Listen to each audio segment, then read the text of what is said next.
What's going on, guys? Welcome to Everything Always. My name's Michael Roman. Now, it was just over a week ago here at the channel we reported on friend of the channel and industry insider Mikey Sutton's report that Marvel Studios intended on bringing in Charlie Cox next month after the rights had officially bounced back to Marvel Studios in the House of the Mouse to see if they couldn't get him to reprise his role as Daredevil and maybe no other franchise widely rumored to contain said debut if he were ever to return. Then, of course, Spider-Man. There were even initial rumors last year that Daredevil could show up in Spider-Man 3. Well, we easily put those to bed. This script has been done for a long time and the rights are just now bouncing back to Marvel Studios. But today we have a brand new report again from Mikey Sutton, who will forever be tied to Spider-Man reports, and we'll get to that, explaining just where Daredevil could show up a Spider-Man franchise film indeed, and the common adversary that would unite the two of them. This sort of falls in line with other reports and rumors we've gotten over the last 2 years, which we are definitely going to contextualize. We're going to break this all down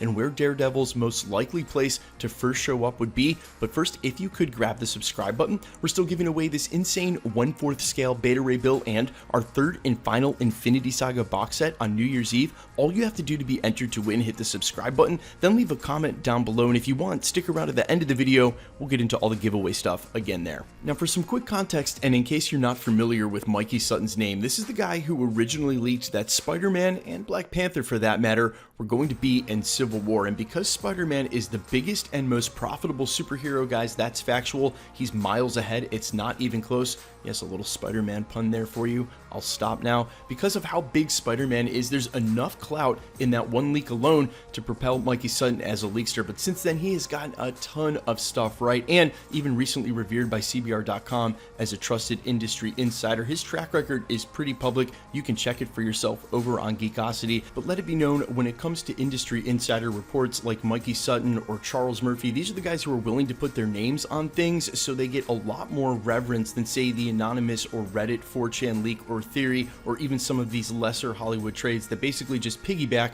on whatever the back of these industry insiders say. He ran a report late last night under the headline "Scoop: Spider-Man to team up with Daredevil in a future movie." He goes on to report, quote, "Daredevil will most likely not appear in Spider-Man 3, but that doesn't mean that the man without fear won't meet the web-slinger in the near future. According to inside sources, there have been discussions of Spider-Man teaming up with Daredevil on the big screen, and the reason for this collaboration is because Spider-Man has a problem.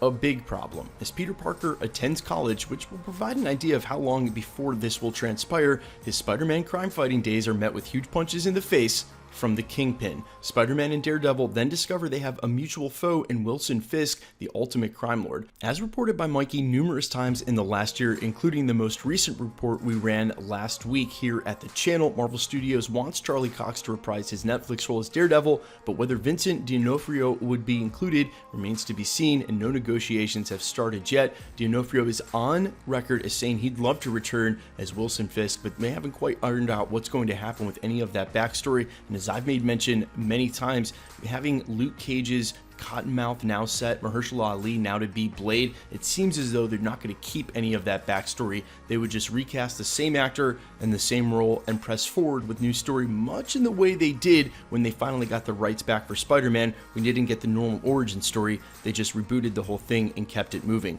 Now, there are a couple of things in here we need to add a little context to. That's the idea of Peter Parker going to college and continuing on to play Spider-Man for other trilogies and films past the conclusion of this Spider-Man 3. This has been reported by Mikey Sutton basically going all the way back to last September when the rights deal was finally done between Disney and Marvel Studios and Sony. His initial report was twofold. First of all, that Sony's ultimate goal was to get them to all cross over in a Spider-Verse event. And as crazy as that sounded at the time, guys, we're talking over a year ago, 14 months, it seems to have all come to fruition, and at least Sony's intentions of doing so, which he was making light of back then, saying, hey, they must have had a negotiation piece of some kind. This is what Sony wants to do, not just Venom, but get all the Spider-Mans together. We now know that their intentions are in that place. That may have been what led to Kevin Feige eventually being like, well, listen, if we're going to canonize those cinematic universes, we might as well reach out to the X-Men guys and try to canonize those as well,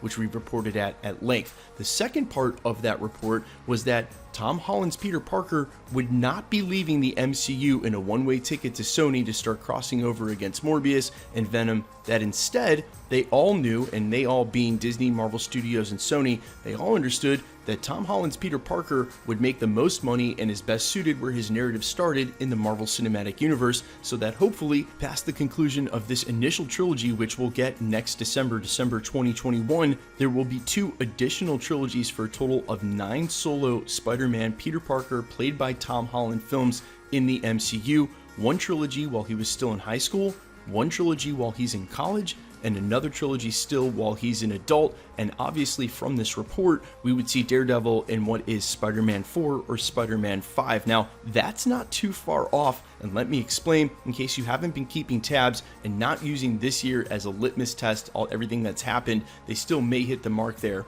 considering it's coming out in December of next year.